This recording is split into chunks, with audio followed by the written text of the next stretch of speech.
Aujourd'hui, lundi 9 mai, 31e jour de mon randonnée, donc c'est la fin de mes 2 jours de repos, mes 2 zéros que j'ai pris surtout pour me reposer ma cheville gauche, qui a l'air d'aller mieux.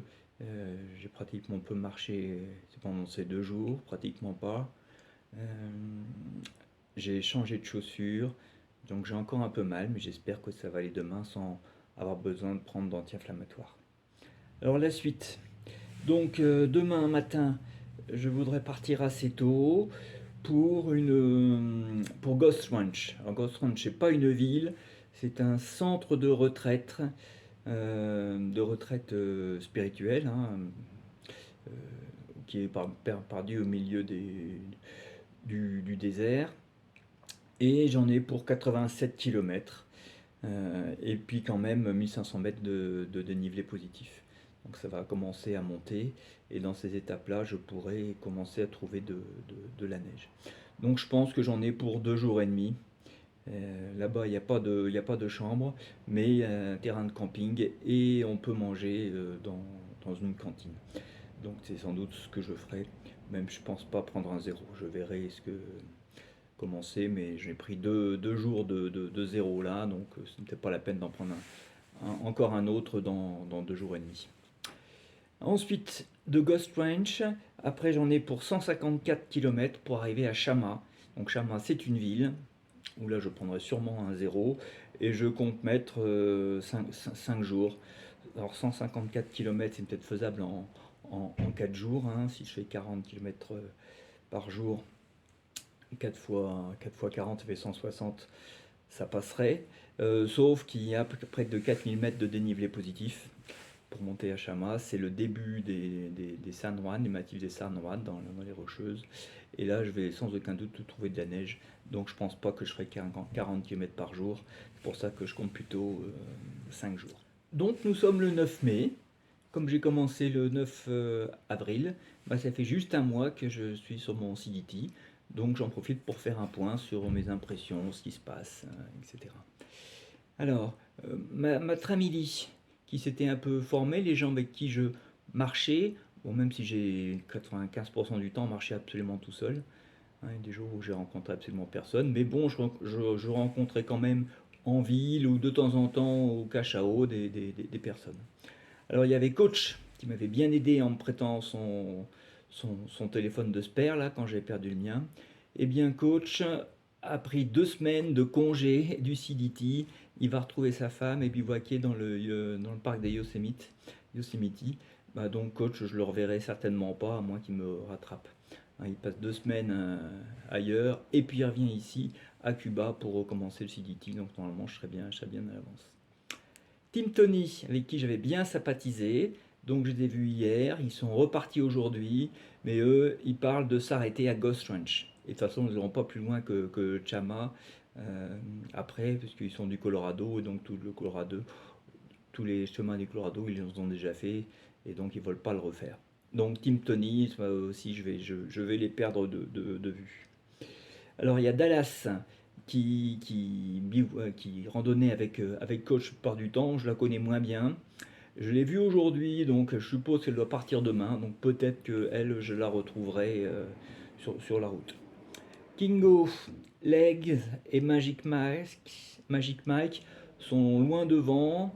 Kingo et Legs ont pris un seul jour de repos, donc ils ont au moins un jour d'avance sur moi. Peut-être que je les rattraperai, mais c'est pas dit du tout. Magic Mike, lui, doit avoir 3 ou 4 jours d'avance sur moi. Et puis King Size, que j'avais vu il y a un certain temps, eh bien elle, je ne l'ai pas vue, à moins qu'elle soit arrivée aujourd'hui. Il est possible que je la retrouve sur le trail un peu plus tard, mais je pense que je suis encore devant elle. Motorhead, que j'avais vu ces derniers jours, je pense qu'il a pris un seul jour de zéro, donc il doit avoir un jour d'avance sur moi. Donc ma Tramily se disloque un peu et j'ai sans doute retrouvé d'autres personnes. Alors mes impressions sur le Nouveau-Mexique, puisque je vais bientôt arriver à la frontière du Colorado. Alors ce qui m'a marqué sur le Nouveau-Mexique, c'est avant tout le manque d'eau. Vraiment tous les points d'arrêt sont fixés par le fait de trouver de l'eau. Voilà. C'est pas facile. Heureusement qu'il y a des caches à eau de temps en temps. Et parfois, j'ai manqué d'eau, j'ai dû me restreindre pour boire moins en attendant d'arriver à une cache à eau ou à un point d'eau. Donc l'eau, c'est vraiment le problème numéro un dans le Nouveau-Mexique, d'autant plus qu'il fait très chaud, avec un vent très chaud aussi. Alors, même si quand je suis monté au Montelor, le vent était plutôt glacial, mais en tout cas un vent très sec, hein, qui vous dessèche la bouche, qui vous donne envie de boire tout le temps. Il y a beaucoup de marches sur route, alors que ce soit des routes de dirt road, hein, des routes forestières en terre, ou des routes pavées nationales. Il y a beaucoup de routes, mais bon, ça je m'y attendais, je savais que ce serait comme ça, donc ça m'a pas tellement surpris. Ce qui m'a plus surpris, c'est les chemins. Je les pensais en meilleur état. En fait, il y a beaucoup de chemins qui sont très caillouteux, avec beaucoup de rochers dessus. Alors, c'est pas que c'est des rochers, c'est pas des chemins euh, avec des rochers, c'est le chemin avec des cailloux.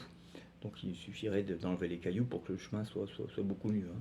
Mais non, en fait, les cailloux sont là, donc ben, faut faire attention à pas se tordre la cheville. Un point sur le type de hiker que j'ai rencontré.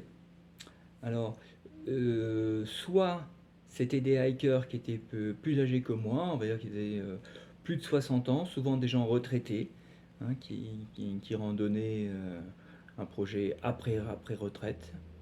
Hein, enfin, la team Tony ont plus de 65 ans, Coach a 65 ans, Lala a 61 ans, Tinker que j'ai rencontré ces derniers jours a 75 ans. Donc il y a beaucoup de retraités qui font ça, un projet après retraite. Soit il y a des jeunes, à mon avis, ça va être des étudiants qui prennent un petit temps sabbatique après leurs études pour faire un grand chemin de randonnée comme ça. Hein, c'est le cas de Legs, de Kingo, euh, de la copine de Kingo. Il y a beaucoup de gens comme ça, enfin d'étudiants, je trouve, qui font ça. Il manque une population intermédiaire, hein, même s'il y avait Chester qui avait 35 ans. Mais disons qu'entre 25 ans et 50, je trouve qu'il n'y a pas beaucoup de monde. Un petit mot sur mon plan de marche. Je suis tout à fait dans les temps de ce que je m'étais fixé, hein, de 30 km par jour. J'essaie de faire une moyenne de 30 km par jour. Donc là, c'est pas mal, puisque j'en suis au 31e jour. Aujourd'hui, si je fais x30, ça fait 930 km. Et d'après mes calculs, j'ai fait en tout 926 km. Donc il me manque 4 km sur ma moyenne de 30 km par jour. Donc c'est tout à fait acceptable. Mais un petit mot là-dessus, parce que le CDT fait officiellement 5000 km, mais il y a des variantes, des alternates ici, qui font gagner du temps ou en perdre. Par exemple, moi j'ai fait l'alternate qui passe par le sommet du Mont Taylor, et bien ça me fait perdre 2 miles par rapport au chemin officiel. Donc 2 miles, 3 km de plus. J'ai fait 3 km de plus en prenant cette alternate. Par contre, il y a d'autres alternates qui font gagner du temps. Et c'est notamment le cas de la Gila River, hein, qui fait gagner beaucoup de kilomètres, hein, elle évite un détour. Et donc, officiellement pour le chemin du CDT, je suis au mile 629 sur le chemin, 629 km, bah, ça fait juste 1006 km. Donc officiellement, j'ai fait 1006 km sur le CDT, alors que d'après mes calculs, j'en suis à 926. Donc j'ai gagné 80 km dessus, sur le chemin officiel. Ce qui veut dire qu'en fait, si je regarde les autres hikers qui ont fait ça les années précédentes, souvent les hikers font environ 4500 km pour aller jusqu'à la frontière du Canada. Donc ça fait un peu moins de 5000 km. Et donc, j'ai peut-être pas besoin d'avoir une moyenne de 30 km par jour, peut-être une moyenne un peu en dessous suffirait. Donc voilà pour mon plan de marche. Pour l'instant, je suis correct sur ce que je m'attendais. Alors par contre, maintenant, je vais arriver au Colorado, hein, dans 10 jours maximum. Je suis au Colorado et là, je vais tomber sur de la neige. Alors la bonne nouvelle, c'est que la neige fond à une vitesse grand V, hein, elles font comme la neige au soleil.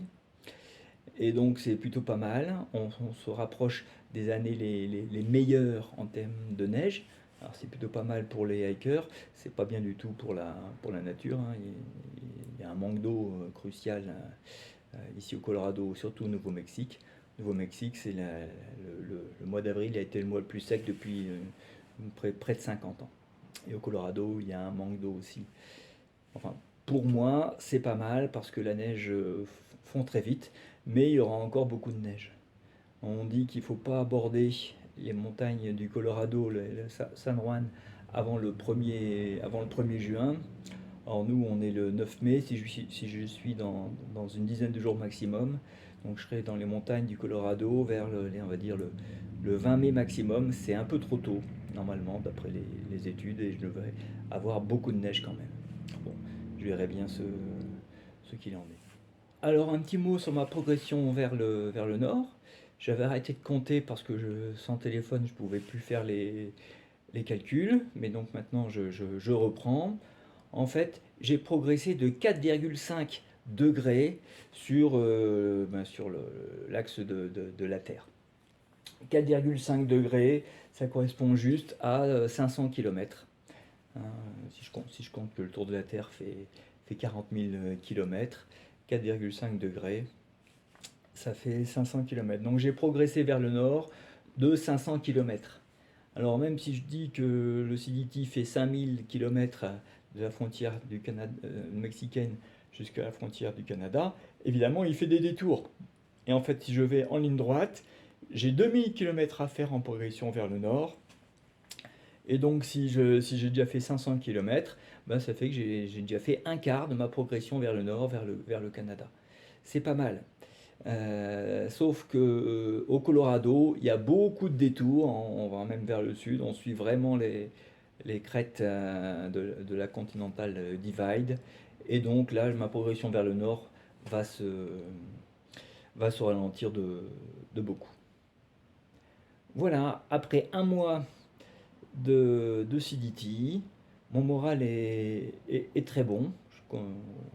J'ai pas eu de moment où je me dis tiens je vais abandonner, je serais mieux chez moi. Non, j'ai vraiment envie de continuer. Physiquement, ça va très bien aussi, mieux que je le pensais. J'ai eu une ampoule en dessous du pied gauche, donc qui est en voie d'amélioration, hein. Je la sens de moins en moins quand je marche. Et puis là, depuis ces quelques jours, j'ai ma cheville gauche qui me fait mal. Et ça, j'espère que ça va s'arranger bientôt. Bien, tout va bien. Je continue.